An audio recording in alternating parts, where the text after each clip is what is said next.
free to play? More like fee to pay. These microtransactions are some of the worst in the industry, and I think this sets a frightening precedent for the future of games. I mean, I totally get that they need to make money somehow. Bling bling. But my goodness, $60 to get a better look at Bunny's bongos?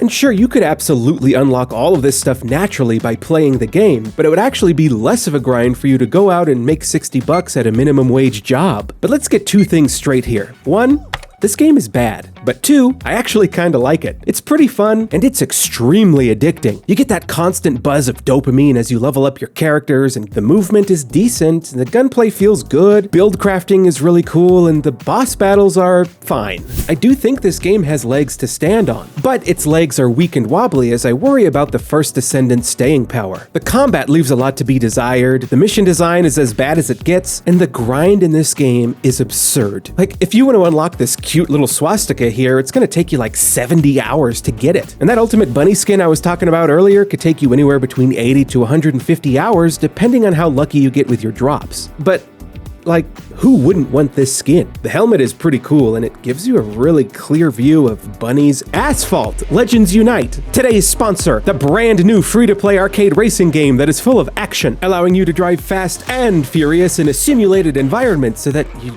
don't end up like Paul Walker. But we all know that his death wasn't his fault. It was Asphalt Legends Unite, which is available on PS5, PS4, XBOX, PC, Steam Deck, and mobile phones, and coming soon to the Switch, so you can play it anywhere with your friends, and of course, your family. It would be hypocritical of me not to mention that you can play Asphalt anywhere, the park, the street, or even at church, which is especially fitting since it has cross-play, allowing you to play with your buddies no matter which system they're on, so you can let Jesus take the wheel and play the new co-op mode with him. Asphalt has over 250 hypercars to unlock. My god, they don't even have that many cars in the movie Cars. It has a brand new state-of-the-art graphics system with improved lighting McQueen, so you can see the cars and the environments better. Asphalt Legends Unite literally just launched a couple days ago, so if you download it now by using my link, you'll get access to a ton of rewards that you won't want to miss. So be sure to click on my link and download Asphalt Legends Unite tonight. Big thanks to Asphalt Legends Unite for the sponsor. Now let's get back to the video. So this bad boy was developed by the guys and gals over at Nexon, a South Korean studio, which explains why certain things in the game can be worded so strangely. Discover knowledge. For example, if you want to see who worked on the game, you can view the credit. Okay, look at this. Right there where it says :emergency orders. We gotta put that into the video. Okay, bye. So Nexon is actually a massive company. I sort of think of Nexon like the South Korean version of Activision. They're mainly a publisher that owns several different companies, like Embark Studios, which recently came out with the free-to-play The Finals, which didn't study hard enough. And they used to own Boss Key Studios, who made Lawbreakers, which immediately flopped and fell off of a Cliff Bleszinski. And they've even had a hand in developing some FIFA games with EA. They also brought Titanfall Online to China and Korea, and they also helped Valve in some capacity with Counter-Strike. Ultimately, for over 20 years now, they've had a ton of experience in the free-to-play market, starting with publishing MapleStory and eventually moving into the mobile game market, which is clearly where they derived inspiration for their monetization tactics in the first Descendant. But it needs to be said that as scummy as some of the microtransactions are, they're not all bad. Like charging $6 for a starting character, I think that's completely fine. And $1 to add some makeup to your character is also more than fair. It's cheaper than makeup in real life. These here are honest-to-God microtransactions. But my god, man, $100 for a skin that offers a very slight stat boost and some high-end items? That's not a microtransaction. That's a down payment for a lawnmower. There's also a slew of purchases you can make to circumvent the grind, which is egregious because this game is pretty much all about grinding. But we'll dive into all that a little bit later. But I honestly think that the first Descendant doesn't need to be monetized in the way that it currently is. They could honestly make some serious bank if they just focused mainly on character skins. I mean, you look at these ladies, you could put them in almost any outfit and people would be more than willing to pay a bunch of money for them. Case in point. But this too is a dangerous path to travel, because if you're not careful, you could easily fall in love with any of these girls. I know I could. They make my heart flutter with the fury of 1,000 butterflies, but I wish they didn't. And they're all at that perfect age too, young enough to bear a child, but a little bit too old for a doctor to disrespect. I mean, hell, even some of the guys are as pretty as a girl. I want to unlock every single one of these women. Take them out to the swamp, see how they feel beneath my fingertips. But these women, man, they're such a handful. Really high maintenance. Taking around a dozen hours to unlock just one of them. Or $6 to $18 if you can spare it. But then if I want to buy her a gift, like say a French maid outfit, then it cost me $15, which I think is overpriced. But that's just how it is. Right now, most video game cosmetics are insanely overpriced. And I think that is a problem. Problem that this game perpetuates, because you could buy a French maid outfit in real life for just a little bit more money. Check it out. I was able to get this French maid outfit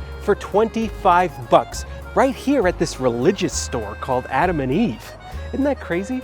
This place is awesome too. It is like heaven for Catholics. They got this really slippery holy water called lubricant, and they have this weird thing called a ball gag, which I guess that's supposed to be used for like when the guy next to you just won't shut the heck up during a sermon. Now, in order to understand just how bad the microtransactions in the first Descendant are, we first need to understand how the game works. And this is going to give us a clear picture of exactly how predatory and frightening all of this is. So, let's start by briefly going over the... So the guns feel great, and they're helped by the punchy sound effects, and the overdramatic way the enemies die based off of where you shot them. And that sound it makes when you kill an enemy,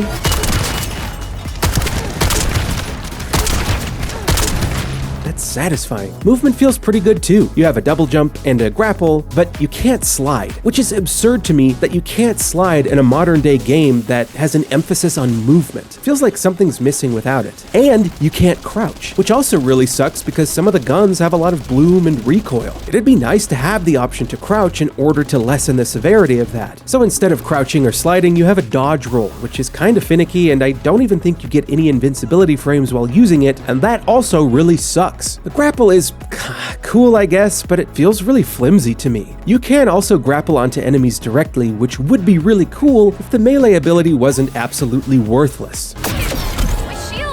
I think they call it a sub-ability for a reason. Even if you apply buffs to your character's melee, it's still pretty trash, and you're just better off shooting monsters instead, which really limits your combat options. But to make up for that, you do have abilities which can be really fun, with each character playing drastically different from the last, which makes the urge to unlock these characters that much stronger. Like Freyna has poisons, and those can spread from enemy to enemy fairly simply and kill mobs with almost no effort. Viesa's chill abilities can freeze fellas and allow you to do extra DPS to them. And Bunny's abilities were my favorite. The more you move, the more you build up her electric charge. And that synergizes with her ability that makes her run really fast. Then you activate her electrical pulse, and this combo can absolutely decimate mobs. And the more you move, the more it pulsates. So double jumping and grappling near enemies will maximize your DPS, which I thought was pretty engaging. Now these were the only 3 characters I had enough time or money to familiarize myself with, but I'm sure that the other Descendants are also equally fun in their own way. But this game has a ton of bullshit that gets in the way. The AI is trash, literally just walking up behind you and doing nothing, maybe ignoring you altogether, or just getting frozen in place. You yourself can instantly get frozen in place with no warning whatsoever. And some enemies have tracking shots that are impossible to avoid. Cool. The frame rate dips like a chip. The game has server issues and lags all the damn time, which can sometimes cause you to rubber band. Come on, please! Or you can get caught in a stun lock loop.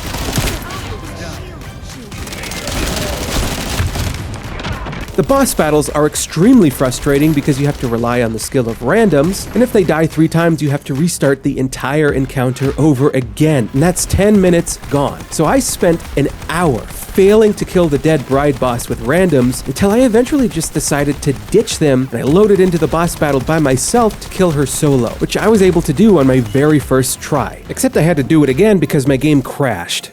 What? You're kidding? And all of this stuff is extremely frustrating to deal with. It can make the game feel unpleasant. What's even worse is the locations are extremely boring and don't pique any curiosity or beckon to be explored. They're about as interesting as a procedurally generated Starfield planet. The mission design is just as bad, if not worse, than Destiny 2's, and the story itself is absolute garbage, with some of the worst dialogue ever. There you go again,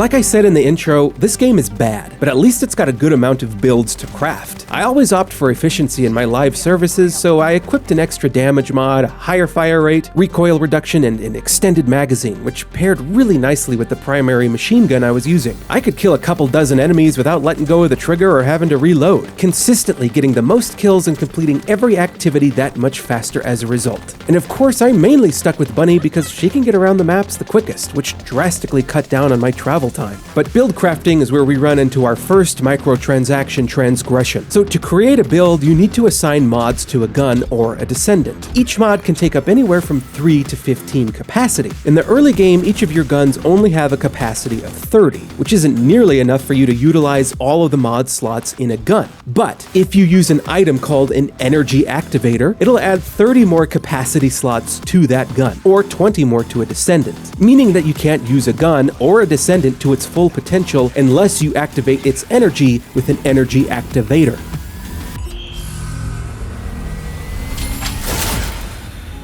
Of course, you can only use an energy activator once, and unlocking an energy activator is extremely grindy. It can take you several hours to gather the materials that you need to research just one of them. Then after you spend all that time to research the energy activator, you will need to wait for over an entire day for it to finish being researched. Or you can skip that process entirely and just buy an energy activator for $21. So they made this item absurdly grindy. Then once you've grinded enough to get it, they make you wait an entire day to actually get it. Unless, of course, you decide to pay real money to skip the research process. I think this item itself is problematic because what it does is it actually makes the game significantly worse by de-incentivizing the player to use new weapons. Because if I have an energy activator already on this gun, I don't want to use another gun because it's not going to have as many mod slots. My only option then at this point is to pay $21 or grind forever in order to boost this new gun that I want to use up to the same amount of DPS that my previous gun had, which just forces you to use that one weapon.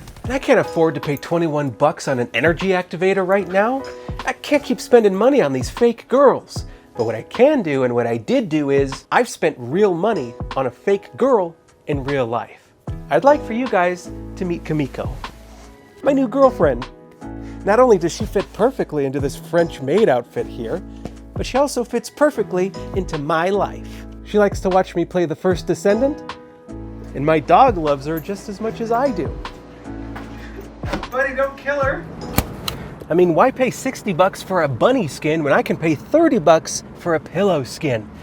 No matter what I do, people are probably gonna judge me for how I spend my money anyway, so who cares? This game is addicting as hell. Unlocking these heroines is like taking heroin. In fact, while I was making this video, I took every opportunity I could to play this game, which made my life an absolute disorganized mess. There's so much loot all over the place, and you're constantly getting stuff. Gold to buy things, Kuiper to upgrade mods, items to help you research stuff and get new weapons, other items that allow you to unlock more Descendants, consistent level ups to your character or your weapon proficiency, and you're constantly getting new guns to try, or new mods to slot into them, or getting better reactors which increase your ability damage, or leveling up your mastery rank which gives you even more mod slots so that you can go and equip a new mod or upgrade an existing one. At any given moment, you're always getting something, or working towards something. And as a result, this game is a dopamine machine, and it fills me with ecstasy. But it does come with a caveat. As nice as it feels to see your numbers going up, there's a lot of stopping what you're doing dead in your tracks to read and compare stats. And for me, I got sick of this really quickly, because I see no point in actually reading what these auxiliary powers or sensors or support processors are actually going to do for my character, because I'm most likely going to be swapping this thing out anyway for something better within the next 5 minutes. So all I'm really doing here is navigating through this menu with god-awful UI, while hovering my mouse over every single item to see just which one has the highest green numbers. And really, it's just busy work. Also, all this loot you get showered with will inevitably need to be dismantled because you can only hold a limited amount of items in your equipment slots. You start off with like 75 slots, which is nothing. Right now I have over 90, and I'm still constantly having to go in there and manage my inventory. So in the early game especially, you are constantly having to go into your menu and mark each and every individual item so that you can delete them until you learn how to use the extremely unintuitive junk filter. But even then, this is still tedious due to the sheer amount of loot that you have to dismantle. Having to frequently change the number on the slider for each of the 3 separate categories makes dismantling items feel so menial. But you do have the option to reduce the monotony of this by purchasing more equipment slots with real-life money, at about 50 cents per slot, which could significantly lessen the amount of busy work.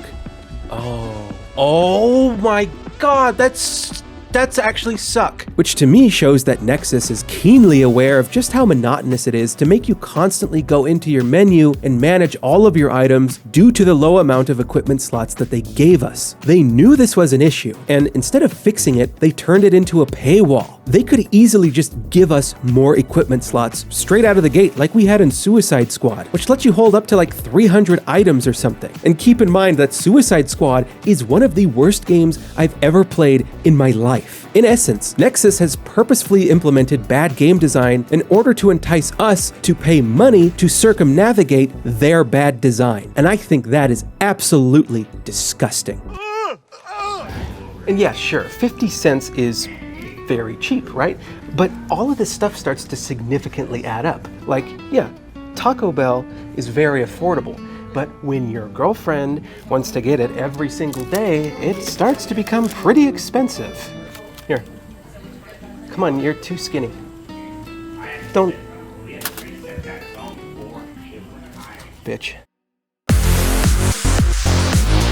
Ordinarily, when I play a game like this, I just don't spend any money on it. I've bought a couple of battle passes in Fortnite, but that's about it. But for the purpose of this video, I decided to put money into the first Descendant to see just how it feels. At first, I was a little uncomfortable forking over money to the game since I despise microtransactions, but I was surprised to find that it actually made the game more fun. First thing I got was the battle pass, and that somehow made the game more addicting because it gave me an additional goal to strive for by giving me a genuine reason to complete the battle pass challenges. And now that I had Caliber, which is the currency that you have to pay for, I felt like a king. I could research weapons instantly, buy characters without having to grind, and I had a 30% boost to all of my pickups and XP. It suddenly made all my time in the game more productive and worthwhile. I felt like I was part of this elite club within the game, like I had this advantage over everyone else. It made the addiction even more palpable, and now that I've put real-life money into this, that only increased my investment with the game. But as exciting as this was, I wish I hadn't given them my money. See, I stumbled into a video by Action Esports, which details how Nexus essentially stole a ton of money from their players in MapleStory. What they did was they lied about drop rates. Apparently, some items had a 0.00 chance of dropping, but they were still charging people for in-game currency that was supposed to give them a better chance of unlocking those items, even though those items were impossible to obtain, even with the booster they were charging people for. Then they flat out lied to their player base that certain stat rerolls were completely random, which wasn't true.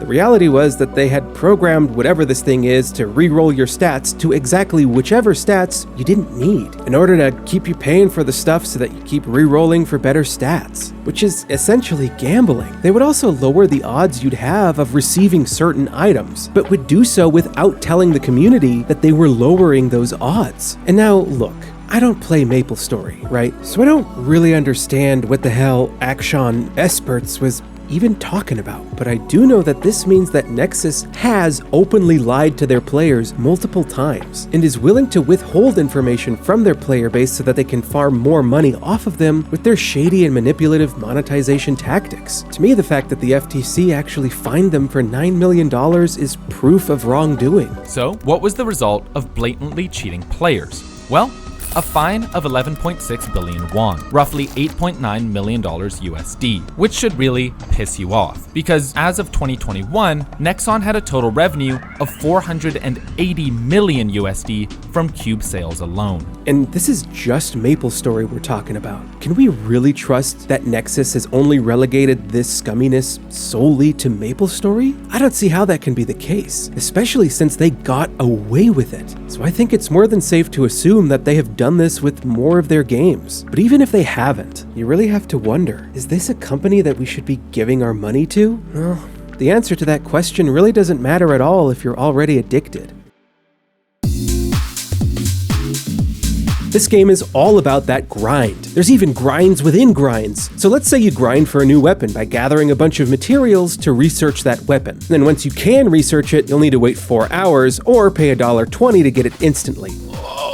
But of course, no matter what you do, that gun is going to drop at level 1, meaning that if you're playing level 80 activities, you can't even use that gun unless you level it up. And you can only level it up by using a precision phase exchanger, which is a somewhat costly item with the in-game currency that they expect you to get for it. It's not too tough to get, but they are very easy to run out of. And if you do run out of them, you can of course buy them with real money if you need to. You're going to need to go through this process every single time you research a gun. Now, I think this is a heinous pain in the anus, because if I spent all those hours grinding for a gun, it should drop at whatever level I'm currently at. I mean, that's how every single other drop in the game works. But instead, they make it unusable by dropping it at level 1, forcing me to consume valuable materials in order to use it to see if it's a gun that I even like using. Then if I even do like the gun, well then I'm gonna have to put an energy activator into this thing, right? This is just more evidence that they're taking every opportunity they can to gouge us for everything we're worth. But if you think that's bad, check this out. Unlocking Descendants is a huge reason to play the first Descendant, right? Doing this could keep you occupied for a while, as there are 21 of them to unlock. But you only have 10 Descendant slots, meaning you can only have 10 Descendants. If you actually want to collect all 21 of them, you'll need to pay $1 for each individual Descendant slot, on top of the $6 to $18 you might have just spent on instantly unlocking the Descendant. And of course, once you unlock a Descendant naturally, you'll have to wait an entire day for them to finish researching. And once you have this character unlocked, your journey's not done yet, because it's only at level 1, making this character completely worthless for higher level activities. So what you're gonna have to do is grind enemy kills and activities to get them up to level 40. And now if you want to do this efficiently, you're gonna want to buy the $1.80 XP booster from the shop. This thing here is gonna cut down on 1/3 of your grinding time, practically making the XP booster a requirement in my eyes. I mean, I certainly wasn't gonna do this without it. So it's no wonder people are going AFK to farm XP. I say more power to them. A scummy game should be met with scummy tactics.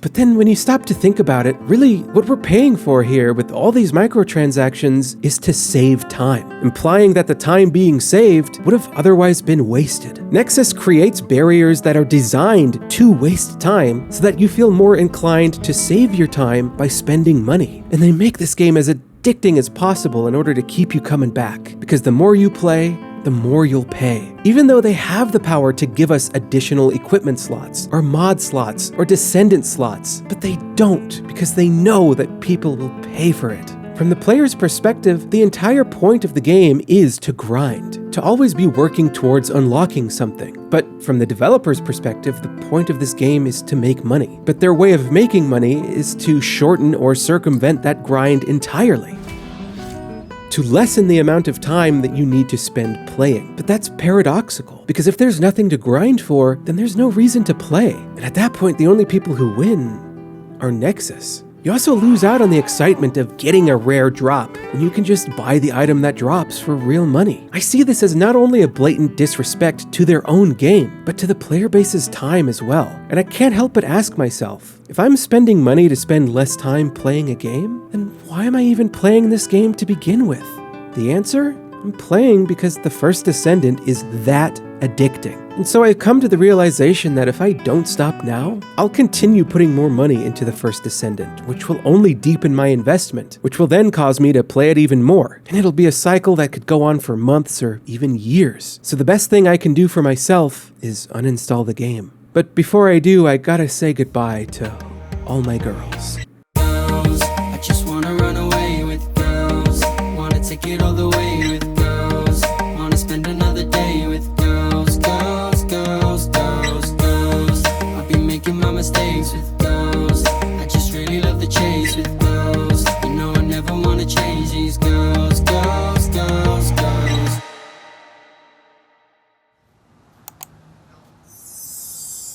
Goodbye, Kamiko. Looks like I'm single again.